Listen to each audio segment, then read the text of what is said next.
Toinen erä liikkeellä tasaisesti lähdetään, mutta keskeltä Jyväskylän kenttäurheilijat Taneli Monni hoitaa tämän ensimmäisen osuuden kotiin. Johtaa selvästi, kun tullaan ensimmäiseen vaihtoon. Nyt lähdetään liikkeelle Joona Nylvoimin Jyväskylän kenttäurheilijoista. Vierestä tulee sitten Liedon Parman. Ville Stylman, hyvää vauhtia saavuttaja, menee saman tien ohi. Näin Liedon Parma ja Ville Stylman, mutta hieman siellä kolhitaan aitoihin, mutta kuitenkin selvänä ykkösenä vaihtoon. Liedon Parma jatkaa johdossa, Tapani Sarkala. Jyväskylän kenttäurheilijat sitten kakkosena, Joel Savolainen.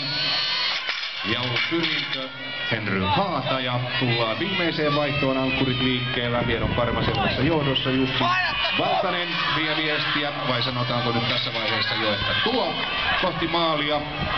Näin Jussi Valtanen, selvä voitto Liedon Parmalle, näin maaliin sitten Jyväskylän kenttäurheilijat ja Joel Holma, Oulun Pyrintö, Tatu Vähäkangas siinä.